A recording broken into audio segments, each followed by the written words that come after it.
tells me the pain that I'm in, I'm going to live in forever.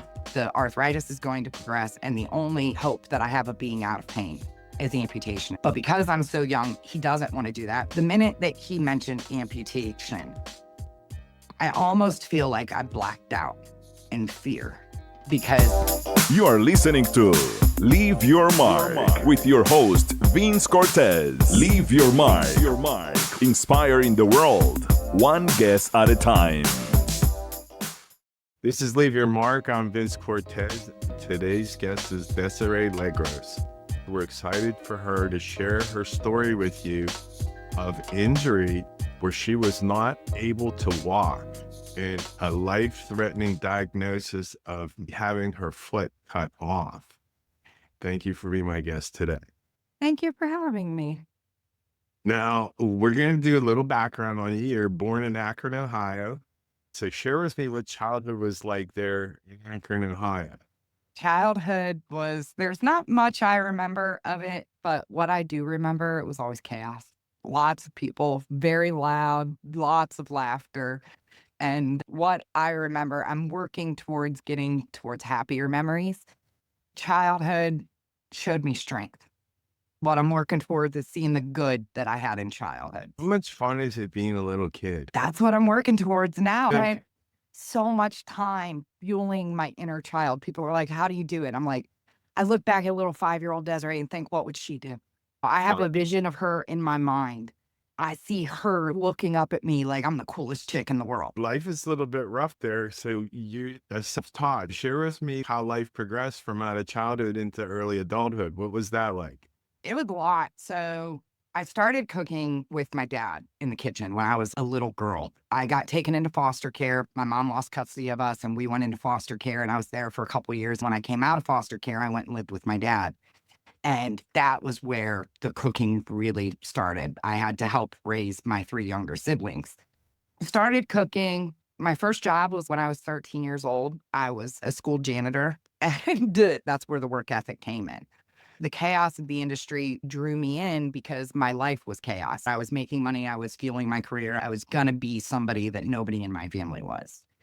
I lost the question. Okay, so you're moving through your journey. It sounds like you had a very healthy experience with your father. It was not a healthy. What was that like cooking in the kitchen with him? You had an unusual relationship. How did that roll out? My dad was an alcoholic and later developed into an opiate addiction. There were good times, but there were also a lot of very bad times. And learning to cook from him, the nights where he was drinking and having a good time, that was really fun. He was a blast when he was drinking, but when he wasn't drinking, it wasn't good. I ended up moving out of my dad's when I was 15. I got out of foster care at 11, moved out of my dad's at 15 because my stepmom had a lot of undiagnosed mental illness, and she was having a lot of violent episodes with us kids. I moved out, and a year and a half later, I ended up pregnant with my oldest. I was with his father. That turned into a domestic violence situation. So I went being violence at home to escaping, getting pregnant, to now being in a domestic violence situation. When I got out of that, I was just a young teenage girl trying to have fun, and I ended up having my youngest. Then I was a single mom of 2 kids with no high school education. I didn't even have my temporary driver's license. I didn't have a car. I had nothing. I had to pull myself up by the bootstraps. My stepmom was my saving grace. When I was in labor with my youngest, my biological mom, who I don't have a good relationship with, she was removed from the room by hospital security because she was berating me and telling me I was going to be worthless and be another statistic and live off the government and not be a good mom to my kids. And my stepmom looked at me. She had gotten treated for her mental illness. And this is why I speak so much on mental illness, because I saw who my stepmom was when I had to leave the home because of the abuse. She became my best friend because people that judge others with mental illness, they don't understand the struggles they're going through or who they have the potential to be. So when my bio mom was removed from the room, my stepmom looked at me and she said, we're going to do this. It's going to be okay. Let's have this baby. The next day, my stepmom picked up the phone and scheduled my GED appointment. She was like, you're not going to let your mom be right? got my GED appointment. And then one day she woke me up and said, come on, I have an appointment. And the next thing you know, we're walking into a college and she's making me enroll in college. I hadn't even found out that I passed my GED yet, but she knew when I was in high school, I was a 4.0 kid. I had perfect grades.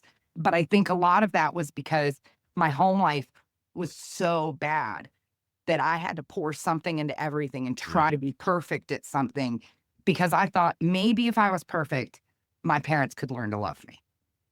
So when I got out of college, that was when I met my first husband, and things were good there until they weren't. He developed a drug addiction, mental illness, and the marriage I thought I was always going to have, it was no longer there. I tried saving him, but you can't save someone when you're just barely holding yourself above water. So I had to leave, and that was the hardest decision ever. Him and I remained friends, and for years I begged him to get help, and he didn't. And then he took his own life a couple of years. So when I look back now, I realize that if I wouldn't have left, I would have went with him. That's how dangerous things were getting between him. So I saved my own life. Again, I was telling my therapist, I can look back and see where the little girl inside of me truly saved my life. One night with my ex-husband, there was something so traumatic that happened that I felt the exact feeling during childhood trauma. And it was like she was screaming inside of me just to get out. So after that marriage, because of all of the trauma decisions that I made, I have abandonment issues. So I rushed into another marriage. I didn't want to be alone. Scared. That one did not last at all. He was a serial cheater, and I moved to PA. I got a job offer up here to be a regional manager with Little Caesars. And so I moved here to Pittsburgh and never looked back. Focus on what you can control. Stress often comes from trying to control things you can't. When life feels overwhelming, make 2 lists: what you can control and what you cannot. Then devote your energy exclusively to the first list. Peace begins when you stop fighting reality and start taking responsibility for the choices that are still available to you. What can you control today? Start there. I've always been in the restaurant industry, and when I came to Pittsburgh was when I got stronger leadership roles. I ended up being managing owner of 3 locations of a sub shop and running those.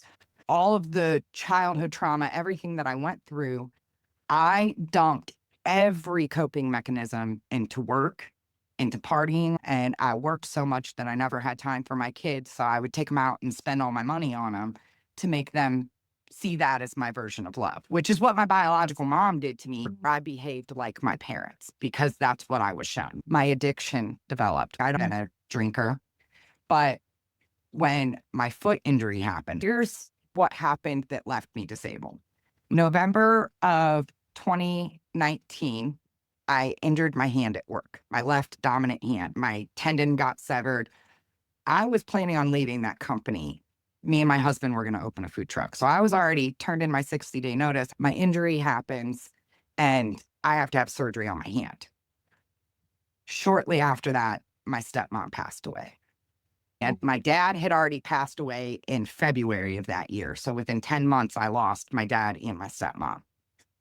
And I think that sent me spiraling in a way I didn't understand, because now I'm out of work, I'm sitting at home, I'm a workaholic, awaiting surgery on my hand. That's when the drinking started. I didn't want to take the pain medicine because my dad was an addict. 2 months after that surgery was when I walked out of the building and shattered and dislocated my ankle on impact. I end up at the hospital. They do 1 surgery that night. It's an X-Fix, like a big metal halo that they put rods through your leg to stabilize everything. They're like, we need to wait a couple weeks because the injury is so severe that the swelling is bad and we can't do reconstructive surgery with this much swelling. So they send me home. And I have a little knee scooter I'm rolling around on. One morning I wake up and I go to the bathroom and I go around the bed and my husband's foot caught the brake line on the knee scooter, pulled my scooter this way, and my scooter threw me that way. And I landed directly on the already shattered. They had realigned it in the socket, but it was still shattered foot. And I dislocated it again and snapped my heel bone. So I'm back in the hospital. About a week later, they do the reconstructive surgery. They send me home. This was when the pandemic happened. I go in for my follow-up appointment. Doctor tells me everything looks great. Start walking in 6 to 8 weeks. And I'm like, no physical therapy, nothing. He's like, no. So 6 to 8 weeks, I try to walk. And for a year, almost a year and a half, maybe, I'm in so much pain that 5 steps and I'm screaming. Something is wrong. But the doctor assured me everything was good. My friend says, need a second opinion. If your foot is fixed, you should be walking. Go get a second opinion. Turns out my foot never healed. So I have to have another reconstructive surgery. After that, I go to physical therapy 3 times a week for a year. And there are some days that I can do some, but I'm still in a ton of pain. But then there's other days where I can't put weight on my foot at all. Well, to walk. No, for Okay. almost 5 years. Almost 5 years. Oh, man. The whole time I'm lost, Vince. I didn't know who I was.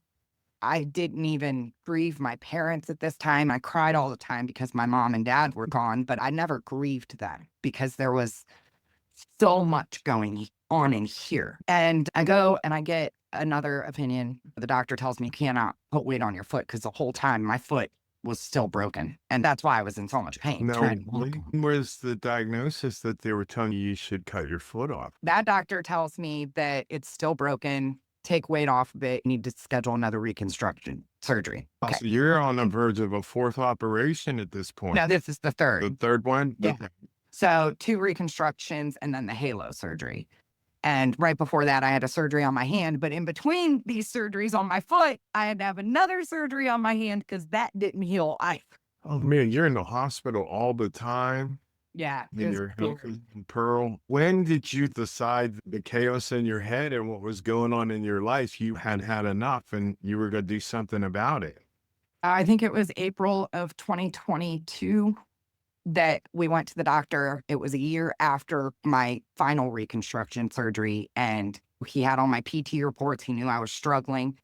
Within that year, he had tried to give me a tough love, and I was already in a very bad place mentally. I'm already drinking. I'm sitting at my kitchen table, miserable every day. After that year, he was like, okay, we need to do a CT scan and see why you're in so much pain because you should be walking perfectly fine by now.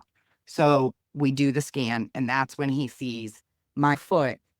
The post-traumatic arthritis is so severe that he said if you're standing on the top of a 5-story building and you drop a semi-truck motor down on the concrete below it, all of that damage to the concrete is what the inside of my leg looks like.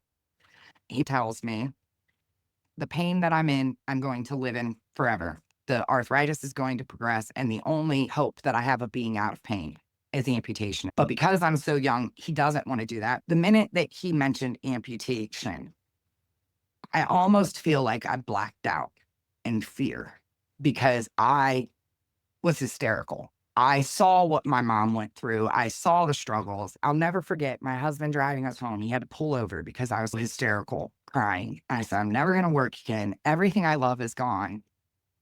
I was scared that he would leave me because I'm broken. The pattern had been there, so you understandable that you'd go there mentally. So then what happens?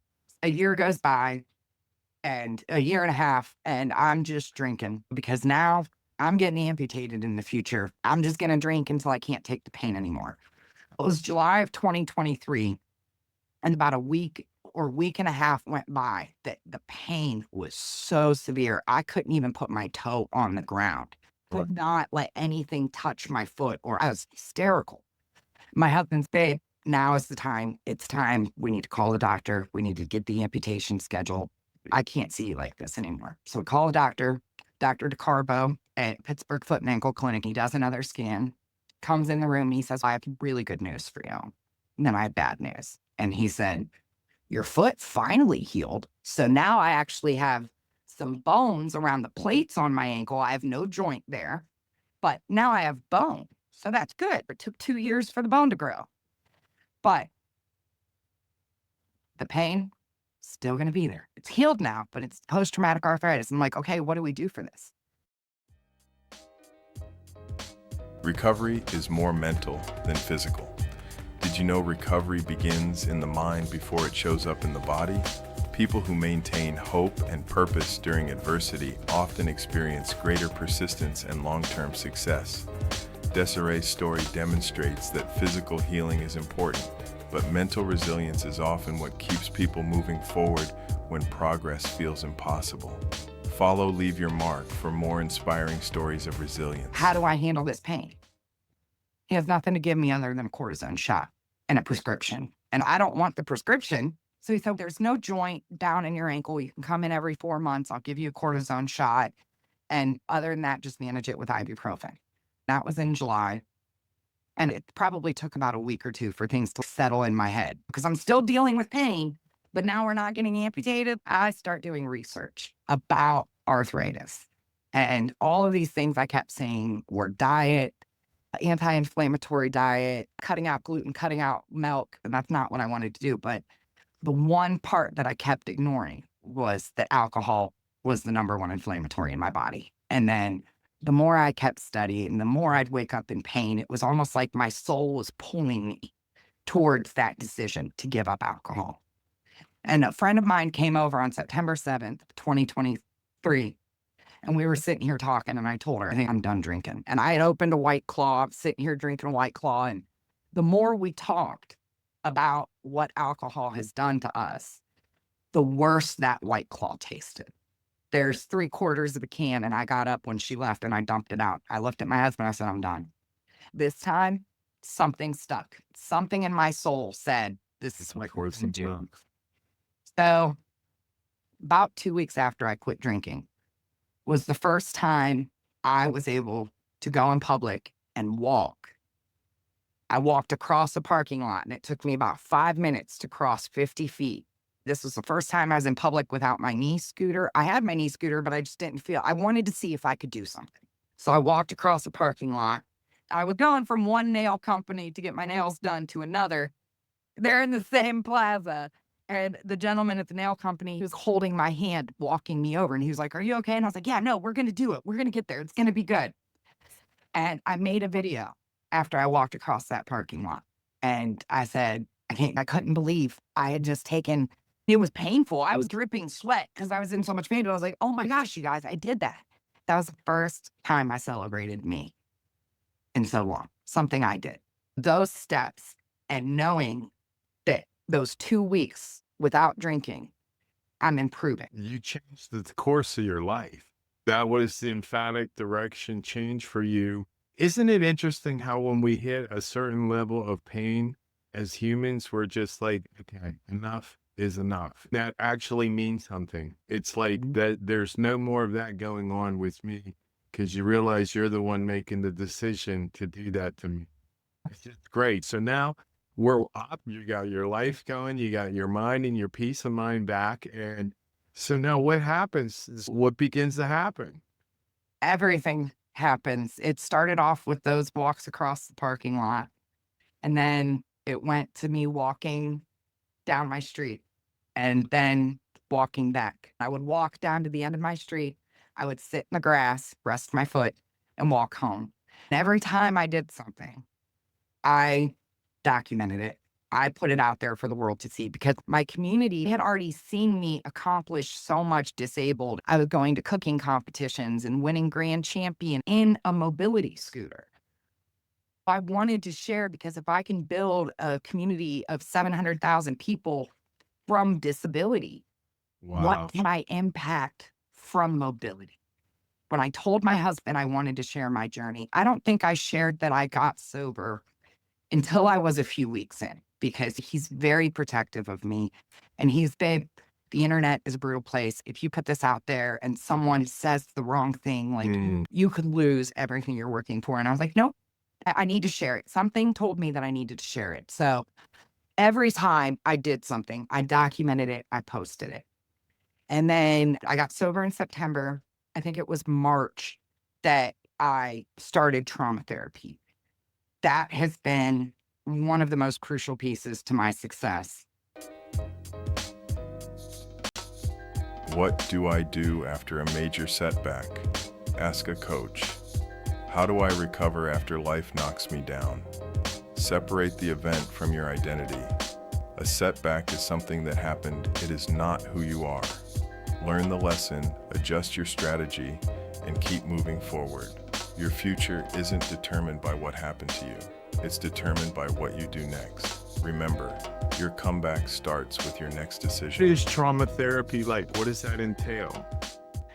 So I do a specialized form of trauma therapy called EMDR. It's eye movement desensitization reprocessing. I have complex PTSD. Complex PTSD is that from the moment I can remember, I was fighting to survive. I was in fight or flight mode. I was a people pleaser. With that, you build coping mechanisms, personality traits based on others. Trauma therapy, and specifically the EMDR therapy, helps you reprocess the trauma, the exact moment of trauma, and the feelings and the negative self-beliefs that you've developed from that. This trauma therapy, it will start with something present day. And then as we start to process the trauma, it's that 5-year-old girl, Desiree, sitting there brokenhearted because she heard her grandpa call her white trash. Your subconscious is the biggest memory bank in your body. Through this trauma therapy, a lot of my coping mechanisms, rushing into marriage, being scared to be alone, picking partners who showed signs of domestic violence, coping through alcohol, were programmed into me as a survival mechanism. EMDR therapy, I'm getting chills talking about it now because I tell people it's life-changing. EMDR therapy has helped me release the shame and the guilt and the fear of what others think of me, because now I know that every decision I ever made was that little 5-year-old girl just trying to survive. I envision her in my mind's eye every day. Back in March, visiting some friends, my friend Christy played a song for me. It's called I'll Be There For You by Jess Glynn. It's a beautiful song. And she sang it to me because I'll always be there for you. When I hear it, it is now a song that I play every morning, and I scream it at the top of my lungs. And I sing that song to little me because she didn't have anyone, and I will always be there for her. And I think now, looking at it, every bit of pain has become my purpose. I think that all of the judgment, all of the hurt from other people gave me understanding and empathy and love that not everybody has. I've lost friends recently because I refuse to say, in the political scheme of things, I hate the left or I hate the right. I love everybody. I feel like if somebody's supporting something that you don't believe in, you don't understand what they went through. You don't understand the pain they had to go through. So now it's sharing my journey and letting others know, if you're still here, there's a reason.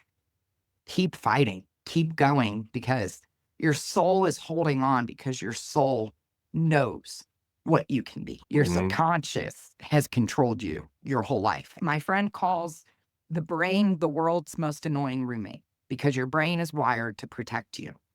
So when you're hurt, your protection and your coping mechanisms become your downfall. And that's no one's fault. You'd never deserve to be hurt, and it's unfair that you're hurt, but it's your responsibility to heal, no matter who hurt you. This is fantastic where you've gone and come from. You talked about you won awards as a chef, and you knew that you had more to give when you're getting straight A's in school, when you got a GED, when you went and finished school. There's things for you to hang your hat on in a positive light that I'm sure it helped you along the way. And your resilience to be where you're sitting today is remarkable. It's an incredible story. So where do you see yourself in 3 years from now, 5 years from now? What are your ambitions? If you were to ask me this a year ago, I would say I'm working towards a food truck, and I want to have a food truck that just feeds the best food. But in this last 20 months, I've worked so hard to become mobile. I strength train 5 days a week. I've lost 135 pounds naturally. I've shared my journey to inspire so many. A year ago, I'd say I want a food truck. But today, I see myself traveling the world. Your brain can't tell the difference between real and imagined practice. Fascinating fact. Your brain activates many of the same neural pathways when you visualize success as when you actually perform the action. That's why elite athletes, surgeons, and performers use mental rehearsal. Visualization helps prepare your mind for challenges before they happen. Desiree's story reminds us that seeing yourself overcome obstacles can become the first step toward actually doing it. What goal of yours could benefit from a few minutes of visualization today? I had a silly goose sleepover for my birthday. We went to my gym and we had dancing. We fed our inner child. It was a 90s themed birthday party. We watched Drop Dead Fred. We played Operation by Flashlight. Everyone that was at that party, they were so touched. And it inspired them to start feeding their inner child and find that form of healing. What I would love is to have silly goose sleepovers. Have a company bring me in and we rent out a hotel and we have a big silly goose sleepover, and we have women's empowerment movement. We have healthy food, teaching people about anti-inflammatory diet, healthy lifestyle, healthy mindset, and creating community in areas where we all feel so alone. That's a huge part of why I share my story, because I know how alone I felt. I had 500,000 people rooting for me, but I felt so alone because I was empty. I wasn't feeding me. So I'd love to be a motivational speaker, and I'm already helping so many people find their way. I just want to keep doing it. I think that's the whole purpose. You went from a flicker to a flame. How would you like to leave your mark? This is why I bring the people on to share their story. You have an opportunity to share with the world how you would like to be remembered. I would like to be remembered as the woman who lived life out loud. I laugh loud. I show that nothing is perfect. And I help people turn their pain into their power. We can't avoid it. Life is going to keep throwing punches, but it's how you handle it that matters. And I want to leave this world a better place by helping people understand mental illness and how it can shape your decisions and change the people you love. Dealing with mental illness with my stepmom and my ex-husband, it's a huge passion for me. I wouldn't say I've conquered my mental illness, my depression and the anxiety, but I have learned how to manage it naturally. I'd love to help other people do that, because the more in touch we become with ourselves, the stronger our power is. Well, you just picking up momentum. You get 500,000 people following you. Now we're up to 1.2 million people. Oh. In a couple of years. You know, think about how far you've come to be in a foster care system to where you sit now. This is commendable to see where you're sitting now. And this is exciting because your energy says you're going places. No doubt. Yeah. Thank you again for being my guest on here. Oh, you're welcome. Thank you for having me. It's been so fun. Before you go, please take a moment to like, share, and subscribe. Your support lets us keep these stories alive and reaching the people who need them most. If today's conversation touched you, stay with us. We have more stories, more truth, more courage, more healing waiting for you. Click on our next episode and continue this journey with us. We appreciate you. Keep watching. My name is Desiree LaGrasse, and you're listening to Leave Your Mark podcast.